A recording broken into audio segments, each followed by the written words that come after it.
So today we are starting a 5-message series for the Advent and Christmas season called Coming Soon. And the idea is to think from the perspective of a movie.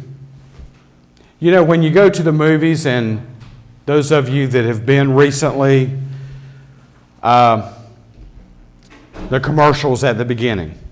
Okay? What? Half hour worth now? Doesn't it seem that way for those of you who have been? So these movie trailers or commercials play over and over of what's coming next. That's kind of what the Advent message is similar to, because it's like watching our favorite movie. We do this every year, so we're going to anticipate things a little differently this year. Let me tell you what we do every year. Every year on the first Sunday of Advent, we talk about staying alert, staying tuned to what's coming next. The second Sunday of Advent, every year, we talk about John the Baptist. We talk about the scenes and life of Jesus Christ and how that's going to be set up by John the Baptist as he's drawing us to remember baptism and what its meaning is, and possibly our own wilderness experience. Every year in Advent, that's what we talk about. In the third Sunday of Advent, most years we talk about Mary and Elizabeth. Two women unexpectedly drawn into the story of God, into something that seems impossible, but is possible with God. And so we learn about the Christ child that is to come through these two women. And the fourth Sunday of Advent, it starts to build up to the climax of the Christmas story where the Christ child is born. But, honestly, not the way we expect. It's entirely different. And then we end with a kind of a cliffhanger, leaving us with how we wonder on how we might fit into this drama of God every year. It's much like a familiar movie. So what I'm encouraging you to do this year is to let's journey together. And maybe look at this a little differently. Do any of you have a favorite movie?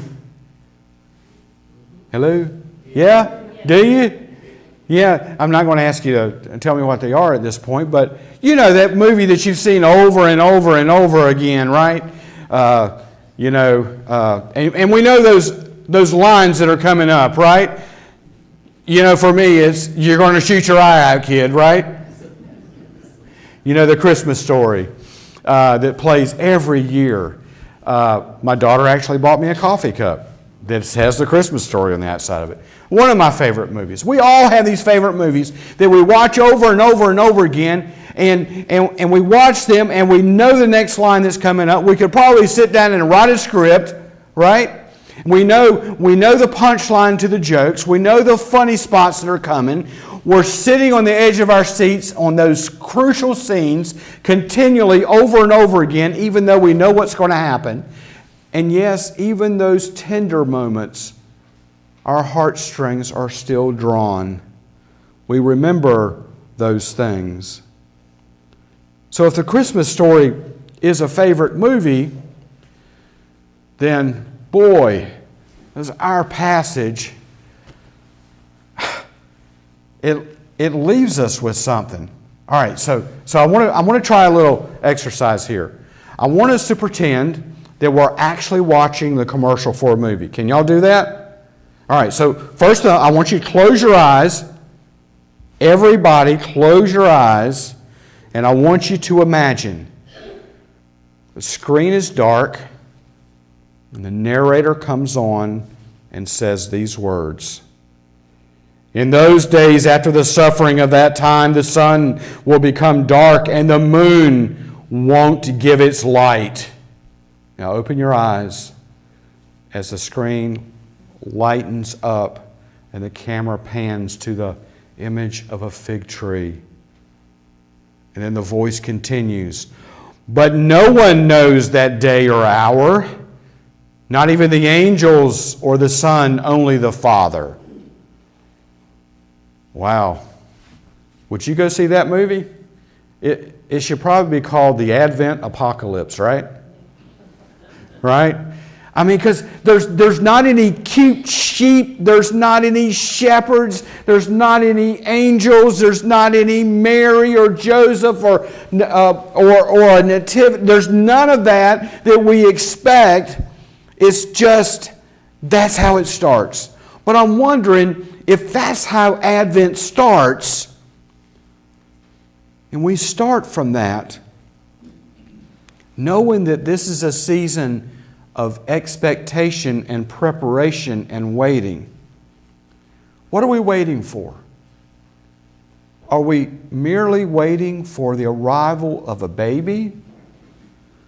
Or are we waiting for something more? So let's look at this passage, a few verses, because I really want to break down some of the ideas in it, because it seems strange and is so misunderstood. Verses 24 and 25, I just read in that just a few minutes ago. In those days, after the suffering of that time, the sun will become dark and the moon won't give its light. The stars will fall from the sky and the planets and other heavenly bodies will be shaken. Wow, is that a day you're looking forward to? Hello? No, it doesn't sound like a nice day, does it?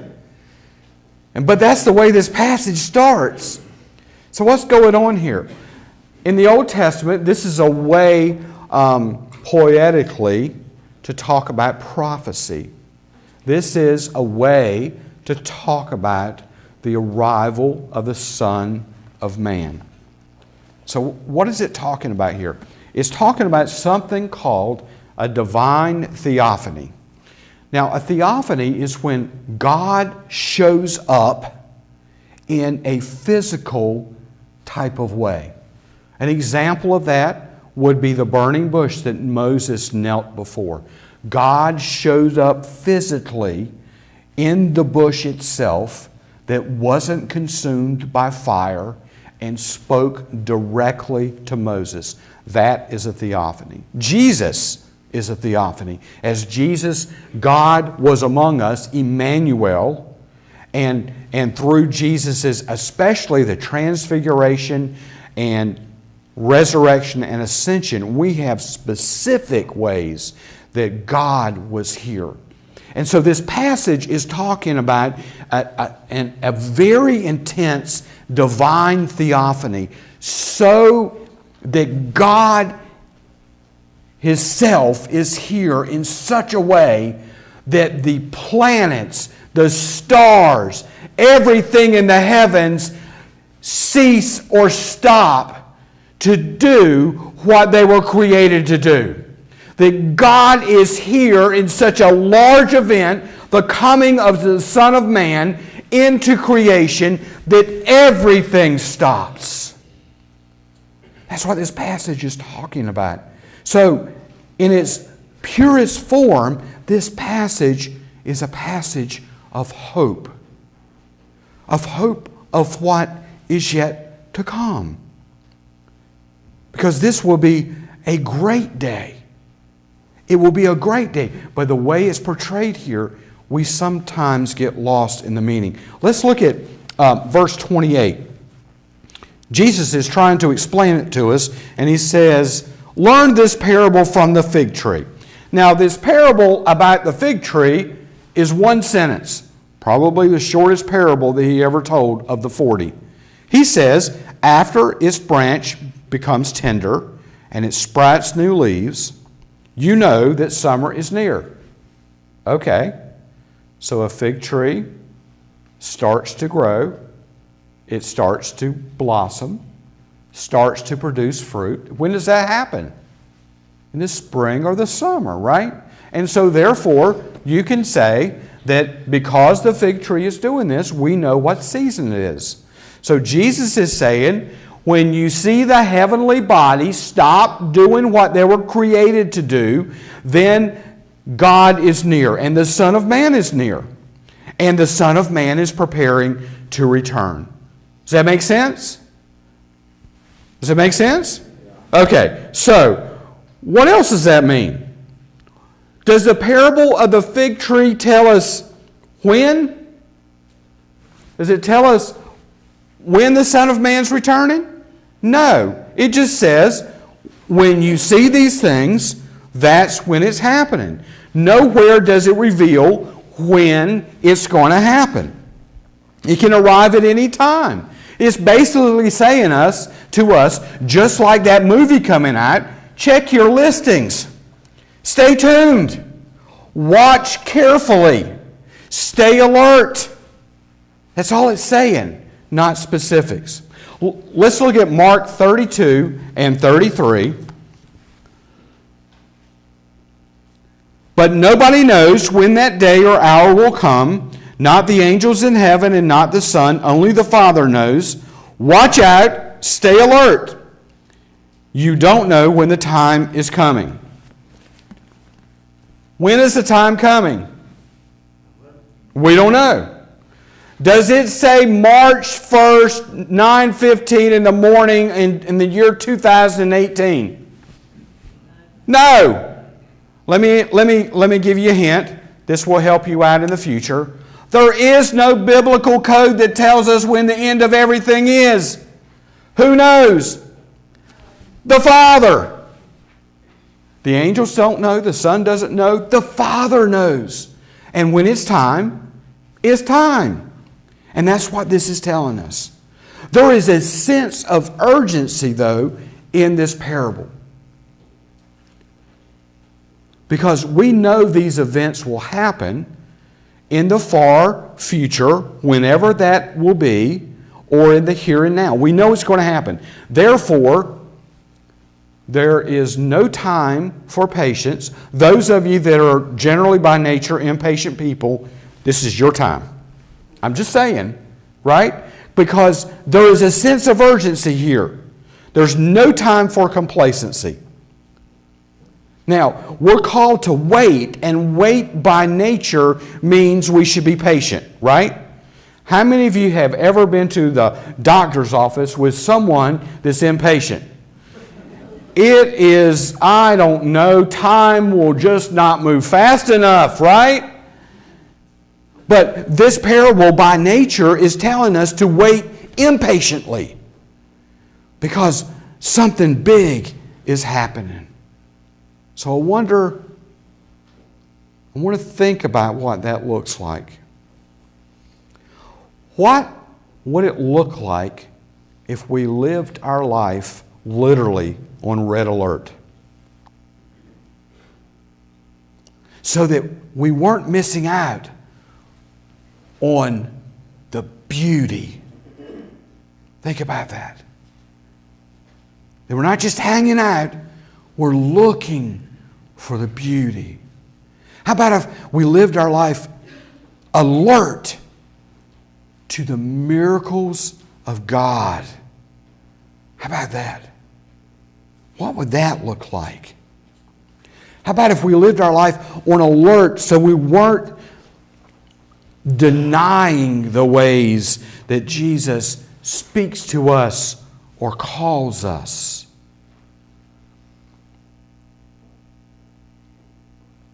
How about that? So, this Advent season, as we start this journey together, I urge you to be constantly on the lookout for places that we're desperately called to make God known. Let's talk about some of the ways that that can happen. How about looking for ways to make God's forgiveness known? How about desperately looking for ways to make God's generosity known? Or justice. Generosity is also tied greatly with God's abundance.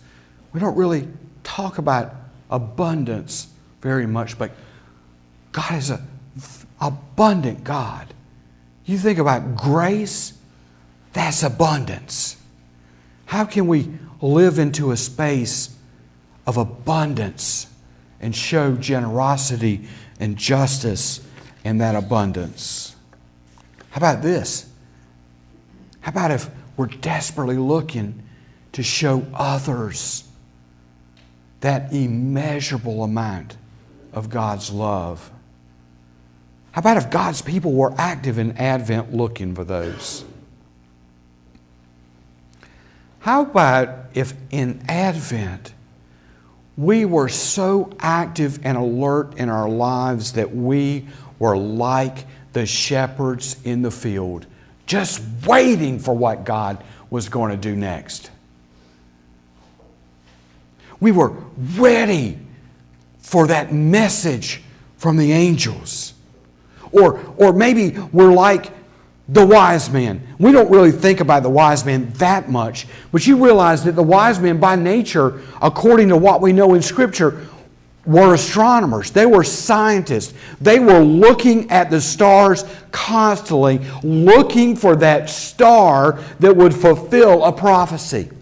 What if we were all looking intently for what God was going to do next? In other words, stay in tune. Stay in alert for what's coming soon, what's coming next.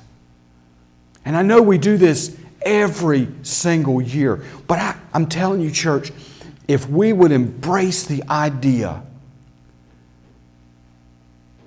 of going through Advent, actually expecting God to be with us and to be moving through His expectant people, I think as we walk through this drama that we do every year, God's drama, God's story, I think we might find a twist or a turn along the way that we didn't expect.